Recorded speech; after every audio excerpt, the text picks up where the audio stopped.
မင်္ဂလာပါတပည့်တို့ခနေ့ဆရာပို့ချမှာတော့ Grade 11 Chemistry Chapter 1 Question and Answer Episode 5ဖြစ်ပါတယ်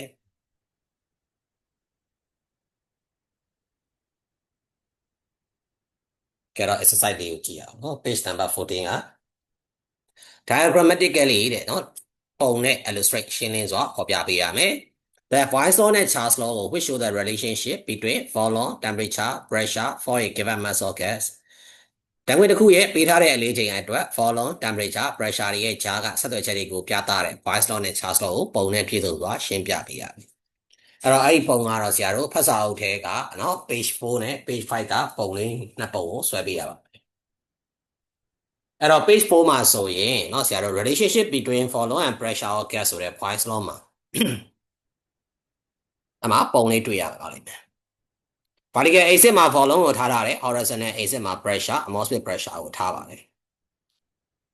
အဲ့တော့အပေါ်က volume တွေတဖြည်းဖြည်းနည်းလာတာနဲ့အမျှ pressure တွေတဖြည်းဖြည်းချင်းတိုးသွားတယ်ပြောင်းပြန်ချိုးကြတာကိုတွေ့ရတယ်เนาะအဲ့ဒီပုံလေးဆွဲရမယ်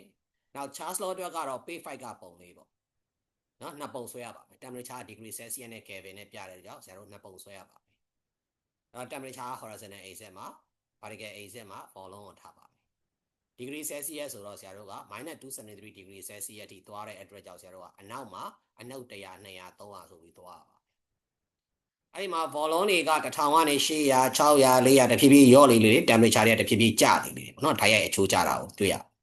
temperature Kelvin မှာတော့ဆရာတို့0 Kelvin ဖြစ်တဲ့အတွက်ကြောင့်ဆရာတို့က0ထိပဲသွားပါမယ်အနောက်ကိုပြန်သွားစရာမလိုပါဘူး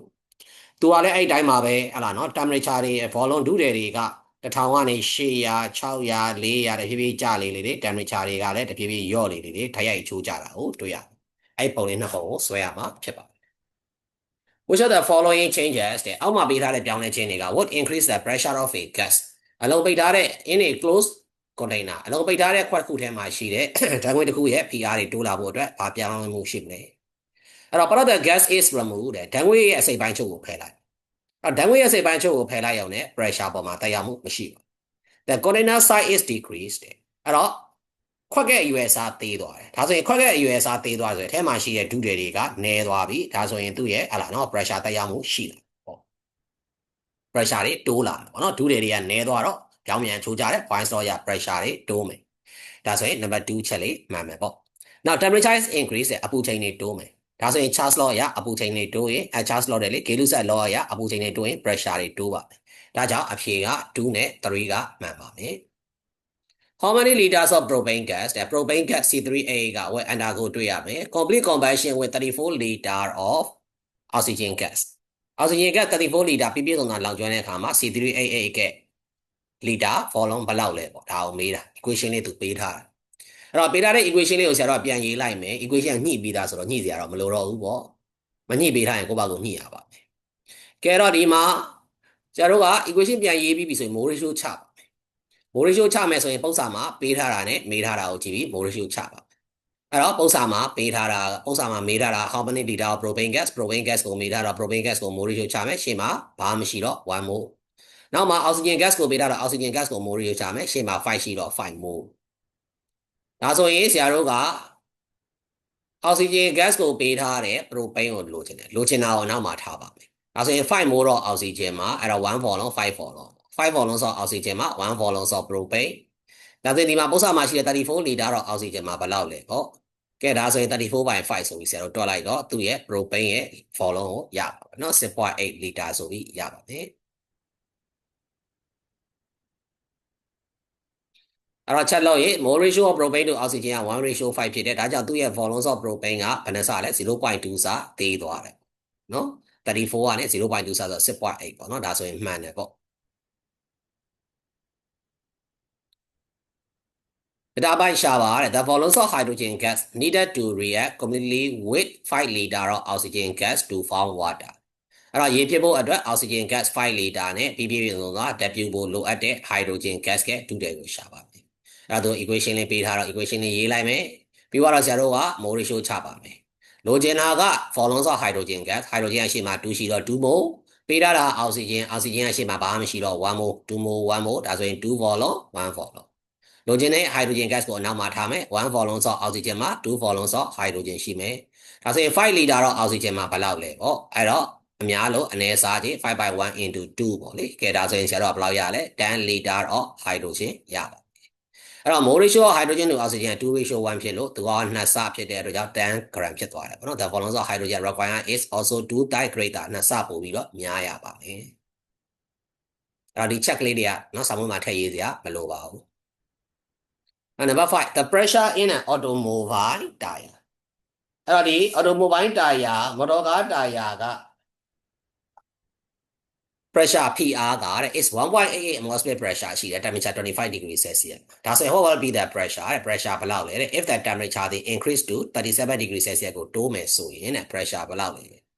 ကဲဒါဆိုရင်ဆရာတို့ initial state final state နဲ့တွက်မယ်ပေါ့အဲ့တော့ဒီမှာ our atmosphere pressure ဆိုတော့ P1 ပေးထားတယ်25 degree Celsius ဆိုတော့ T1 ပေးထားတယ် Kelvin ပြောင်းမယ်273နဲ့ပေါင်းတယ်298 Kelvin ရပါဟုတ် over be the pressure ဆိုတော့ P2 ကိုရှာမယ်နောက်ပြီးတော့ T2 က37 degree Celsius ဆိုတော့သူကို Kelvin ပြောင်းမယ်273ပေါင်းဒါဆိုရင် pressure နဲ့ temperature ဆိုတော့ဆရာတို့ကဘာ law ကိုသုံးမလဲဆိုတော့ Gay-Lussac law ကိုသုံးပါမယ်အဲ့တော့ Gay-Lussac law ရဲ့ပုံသဏ္ဍာန်က P1 by T1 equal to P2 by T2 ဒါဆိုရင်လိုချင်တာက P2 ဆိုတော့ T2 က P1 by T1 ကိုသွားပြီးတော့မြောက်ပါမယ်ကဲဒါဆိုရင်ဆရာတို့ကအစားသွင်းလိုက်တယ်ကဲအဲ့တော့အဲ့ခဏလေးတွေကိုရှင်းလိုက်တော့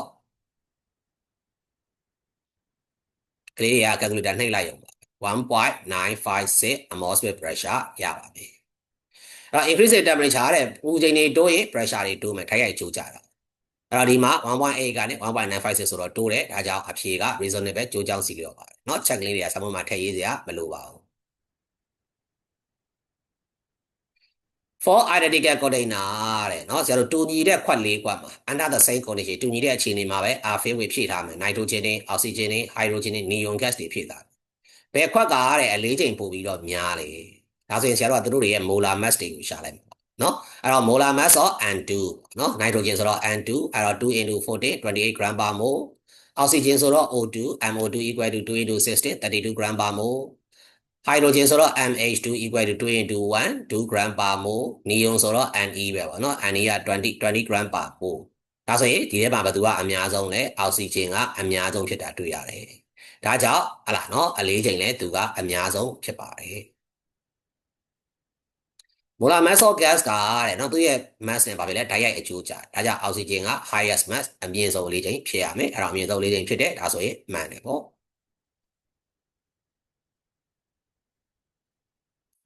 if the ambient temperature of an ideal gas ကတဲ့ triple 2ဆဖြစ်သွားမယ်ဘောလုံးက double sorry triple 3ဆဖြစ်သွားမယ်ဘောလုံးကတော့ double 2ဆဖြစ်မယ်ဒါဆိုဒီမှာပေးထားတဲ့ကောင်ရဲ့ new pressure ပါတယ်ဒါဆိုဆရာတို့က initial original pressure ကို P လို့ထားလိုက်မယ် original temperature ကို T လို့ထားမယ် original volume ကို V လို့ထားမယ်ပေါ့အဲ့တော့ initial state final state အဲ့တော့ P1 က P T1 က T V1 က V ပေါ့ကဲဒါဆိုရင်ဒီမှာ P2 ကရှာချင်တာဆိုတော့ question mark T2 ကဒီမှာဘယ်နှဆလဲ3ဆဆိုတော့ 3T ပေါ့ volume က2ဆဆိုတော့ V2 က 2V အဲ့တော့ pressure ရော volume ရော temperature ရော3မျိုးလုံးပါလို့ဆရာတို့က combined gas law ကိုသုံးပါမယ်အဲ့တော့ combined gas law ဆိုတော့ပုံသဏ္ဍာန်က P1 V1 by T1 equal to P2 V2 by T2 အဲ့တော့ဆရာတို့လိုချင်တာက P2 ဆိုတော့ဒီဘက်က V2 လေးကဟိုဘက်မှာသွားစားမယ် T2 လေးကစားတာတော့ဟိုမှာသွားမြှောက်ပေါ့ကဲတော့ဆရာတို့ကပုံသဏ္ဍာန်မှာအစားသွင်းလိုက်မယ်ကဲဒါဆိုရင်ဒီမှာ V နဲ့ V နဲ့ခြေလိုက်မယ် T နဲ့ T နဲ့ခြေလိုက်မယ်ဒါဆိုရင်ဘာကြံမလဲ 3P ကြံမယ်3 by 2P ကြံမယ်ပေါ့ဒါဆိုရင်ဒီမှာဘယ်လောက်လဲနံပါတ် C 3 by 2 of the original pressure ကသူ့ရဲ့အဖြေဖြစ်ပါတယ်အဲ့တော့ new pressure က3 by 2 of the original pressure ဖြစ်တယ်အဲ့တော့ increase in temperature တိုးတာပို့ပြီးတော့များတဲ့အတွက်ကြောင့် temperature တွေတိုးတော့ volume တွေလည်းတိုးရမယ်เนาะအဲ့တော့သူတို့တွေကလည်းပဲအဲ့ဒါเนาะ temperature တွေတိုးတယ်အဲ့ဒါတော့သူက volume တိုးတာတဲ့စာရင် temperature တိုးတာပို့ပြီးတော့များတယ်3ဆဆိုဒါဆိုရင် temperature နဲ့ဆရာတို့ကစဉ်းစားရတယ်ပေါ့အဲ့တော့ temperature နဲ့ pressure တွေကဓာတ်ရိုက်အချိုးကြတယ်ဒါဆိုရင် P ကအဲ့ဒါเนาะများလာမယ် temperature ကလည်းများတယ်ဆိုတော့အဖြေက reasonable ဖြစ်တယ်ပေါ့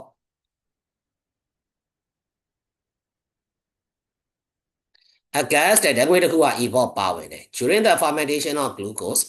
ကိုအချင်ဖောက်တဲ့အခါမှာထွက်လာတဲ့ဓာတ်ငွေ့တစ်ခုက has a volume ဒုတိယက 0.78 liter ရှိတယ် temperature 20 degree Celsius ရှိတယ် pressure က1 atmosphere pressure ရှိပါတယ် လိုချင်တာကအဲ့ဒီတန်ငွေရဲ့ဒုတယ်ကိုလိုချင်ပါတယ် fermentation temperature လေးထပ်ပေးရတယ် pressure လေးထပ်ပေးထားတယ်ပေါ့ဒါဆိုဒီမှာ pressure ကအပေါ်မှာလဲ1 atmosphere pressure အောက်မှာလဲ1 atmosphere pressure ကတူတယ်ဒါဆိုရင် pressure ကိုထည့်ပြီးတော့မတွက်တော့ဘူး volume နဲ့ temperature နဲ့ပဲတွက်ပါမယ်အဲ့တော့ pressure ပြောင်းလဲမှုမရှိဘူးဒါကြောင့်ဆရာတို့က volume နဲ့ temperature နဲ့ဖြစ်တဲ့အတွက်ကြောင့် Charles law ကိုသုံးမယ်အဲ့တော့ initial state က V1 က 0.78 liter နောက် T1 က20 degree Celsius Kelvin ပြောင်းတော့273နဲ့ပေါင်းတယ်အဲ့တော့293 Kelvin ရပေါ့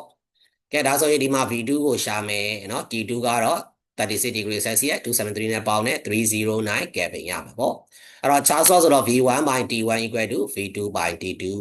V2 ကိုလိုချင်တော့ T2 ကဟိုဘက်ကိုသွားပြီးတော့မြှောက်ပါမယ်အဲ့တော့ကဏ္ဍလေးတွေအစားသွင်းပါမယ် calculator နှိပ်လိုက်ရင်အဖြေရပါမယ်ဒါဆိုရင်0.8226 လီတာရပါမယ်အဲ့တော့ temperature တိုးတယ်ဒါကြောင့် volume တွေလိုက်ပြီးတော့တိုးတယ်ဓာတ်ရိုက်ချိုးကြတဲ့ကြောင့် temperature 293ရဲ့309တိုးတယ်ဒါကြောင့် volume ကလည်း 0.78 ကနေ 0.8226 ဆိုပြီးတိုးတယ်အဲ့တော့အဖြေက reasonable ဖြစ်ပါတယ် How many grams of carbon dioxide gas are in a 1 liter of volume at STP STP မှာ1 liter ဆန့်တဲ့ volume တစ်ခုထဲမှာရှိတဲ့ carbon dioxide ရဲ့ mass ကိုပေးပါတယ်အဲ့တော့ mass ကိုဆရာတို့ကတွက်မယ်ဆိုတော့ဘယ်ကနေတွက်မှာမလဲဆိုရင်မိုးကနေတွက်မှာပါဒါကြောင့်မိုးကိုရှာပါပဲเนาะ n equal to Gaussian mass ပေးထားတာက temperature ကเนาะ STP လို့ပြောတဲ့အတွက်ကြောင့်273 Kelvin ကိုသုံးမယ် pressure ကတော့1 atmosphere pressure ကိုသုံးပါမယ် volume ကတော့1 liter ပါဒါဆိုရင်ပုံသင်နည်းက PV equal to nRT ကိုသုံးမယ်ပေါ့เนาะ R တန်မိုးကမပေးထားလဲကိုယ့်ဘာကိုထည့်ပါအဲ့တော့ PV equal to NRT အဲ့တော့ NR ဘို့လိုချင်တော့ဒီ RT က PV ကိုသွားပြီးတော့စားမယ် R နေရာမှာဘယ်လောက်ထည့်မလဲ 0.0821 အဲ့တော့မိကုန်းမှာအများအပြည့်တော့ပေးထားပါတယ်မပေးထားရင်လည်းကိုကကြက်ထားပါ R တန်မိုးသည် 0.0821 liter atmosphere per Kelvin per mole ဖြစ်ပါတယ်ကဲဒါဆိုရင်ဒီမှာဆရာတို့ကဒီကဏ္ဍလေးတွေကိုရှင်းလိုက်မယ်အဲ့တော့ဒီမှာ unit တွေကလည်း atmosphere ကျေသွားတယ် liter ကျေသွားတယ်เนาะအဲ့တော့ဒီမှာ Kelvin per Kelvin ကျေသွားတယ်ပါမိုးကအပေါ်ရောက်တော့မိုးဖြစ်တယ်ပေါ့အဲ့တော့0.04462မိုးတော့ကာဗွန်ဒိုင်အောက်ဆိုက်ရပါပြီအဲ့တော့ကာဗွန်ဒိုင်အောက်ဆိုက်ရဲ့မိုးဆရာတို့က mass လို့ကျင်တော့မိုး equal to mass by molar mass ဆိုတဲ့ပုံသဏ္ဍာန်ကိုသုံးမယ်အဲ့တော့ molar mass က12 C က12 O က16နှလုံးဆိုတော့2နဲ့မြောက်အဲ့တော့ပေါင်းလိုက်တော့44 gram per mole ရှိပါပြီကဲဒါဆိုရင် mass ကိုလိုချင်တော့မိုးနဲ့ molar mass နဲ့မြောက်ပါမယ်ကဲတော့ဆရာတို့ကမိုးက 0.04462 molar mass က44